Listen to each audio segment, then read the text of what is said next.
Okay guys, DMart95 here, going to show you my fuel line layout. All you wanted to see it, so here we go.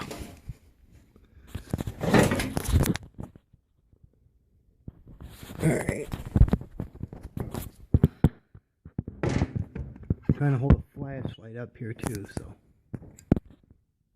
Alright, the fuel line starts right up in there where my finger is, roughly right in there. You probably won't be able to see it with this camera, but it's about 1 foot up.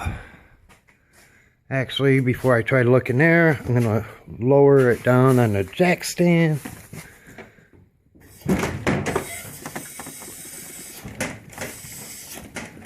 Okay, here we go. So let's see. Right in there is where my gas line's coming up from.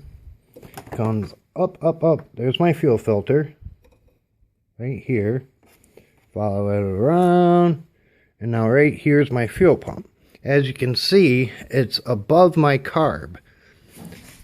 Okay. Now, this line right here that goes to my carb is the one I discovered that was bad. This is a vacuum line. Goes down, tees off right here. The other one comes off to my intake. And then this, where this T is, actually it's Y-shaped, but where the T is, it splits off and goes to the input vacuum, the vacuum input on my fuel pump. The other two is just one from the tank and going out to the carb. But as you can see, it's not a straight shot. My fuel tank's down there at about 1 foot. The fuel pump's up here at about 2 foot. Yeah, roughly 2 foot. And the carburetor looks to be about 2 or 3 inches lower. Let me try to get a different profile shot. I don't know. Not getting good profile. But, anyways, you wanted to see basically where everything was at. And I think that roughly shows it. You can see the gas tank's down on the bottom. It comes up into my fuel pump. And then it's driven by the vacuum over here. And you know more about that than I do anyways. Oh, here's my gauges. XY Shannon was asking about the gauges. I believe he got a tachometer just like this one. And this is my boost gauge I'm going to put on here. And out of this set, I'm only going to use the voltmeter. I'm not putting a temperature gauge and pressure gauge on this one. But as you can see, it's all chrome up here. And I think them chrome gauges will mesh really, really nice with the layout and classic look of this scooter. It's a Heritage 150cc. I was able to get my seat off without messing with the saddlebags. Here is the fuel line I pulled off. There's the other piece. As you can see, I don't know if it'll show up or not, but this end's damaged, and this end, it just tore off when I went to remove it. It was so badly dry rotted. This is what I replaced it with. Look at them two side by side. Don't even compare. This is way thicker. I wanted this stuff right here, but that is the extent of what I had. A little 3-inch piece, I don't know. Anyways. So, I hope this video gives the information that Ollie was looking for. This is a 150 Heritage DC. That's a DC CDI. It's 11-pole stator. XY Shannon, he's got a retro like this, but his is standard 150Q. This is an actual BN model, which I think may have the 57mm spacing, which is good for if I wanted to bore it out. Alright. This motorcycle lift is awesome. My wife got it for me for my birthday.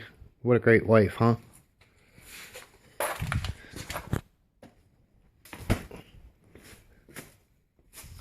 This is my main scoot right here. This is what I drive all the time. This is my Bentelli Havoc 150cc. Goes 62 miles per hour on level terrain. Verified that with GPS. Has absolutely no upgrades to the engine. It's just pure stock and it goes that fast. And over here, this is my backup Havoc. Yes, I'm a big fan of the Havocs. In case something goes wrong with the other one over there, I just hop on this one, drive that one around. And this is my first 150cc. It's a Sunny, and it is a piece of crap. I bought it for like $800 from the dealership, but it won't go faster than 45, and it has issues. The carb's been sitting for a long time, needs to be cleaned out. And the reason this front assembly is off, the high and low beam switch doesn't work. At all times, both filaments in the bulb are activated, and then what it produces is a dimly lit bulb. Never actually lights up either high or low. Both filaments are ignited at the same time. Never seen anything like it. But I think the switch is bad, so I'm going to try replacing that. That's next to go on the bench. My new tire changer.